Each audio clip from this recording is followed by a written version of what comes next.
Labour Minister Wes Streeting was skewered by GB News presenter Patrick Christys during his self-titled show, where he welcomed panellists Cristo, Foufas and Paul Cox. During the Tuesday, August 2, show, they discussed the controversial arrest of Father Ted creator Gary Linehan, who was apprehended by 5 police officers at Heathrow Airport for his anti-trans tweets.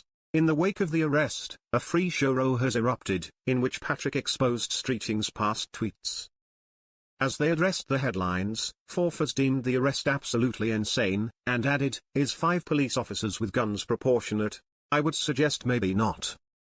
Patrick chimed, "If I was Wes Streeting, I would be terrified to ever go through Heathrow Airport," with some of his previous tweets. Reading from a list, the presenter said, "Someone just made the mistake of texting me saying lift the cap, I'm tempted to burn his flat down." The GB News star added, "Then we've got 'I will burn your legs' as a response," he said to someone else. He's responded to someone else saying, "I'll swap it for throwing you under a train, causing delays and then complain about the delays." Patrick continued, he said, "There would be nothing natural about Jan Ma's death if I shoved the bigoted old bat under a train. There's loads of these, so where the armed police when you need them, Paul?" To which the comedian turned commentator responded, "Well, they're only there to arrest people that go against the overlord's narrative.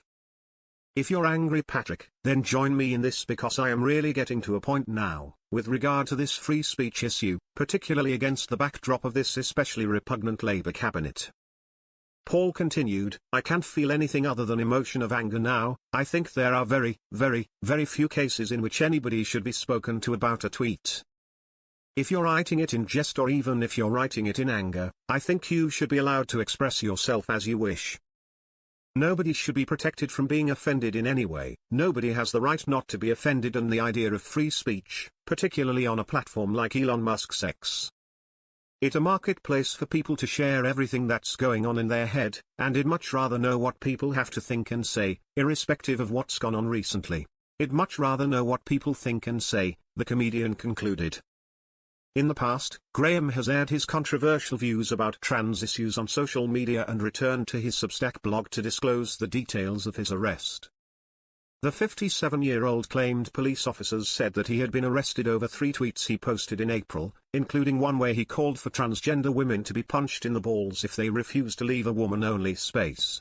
The police confirmed his arrest yesterday at Heathrow, citing suspicion of inciting violence. In relation to posts on X,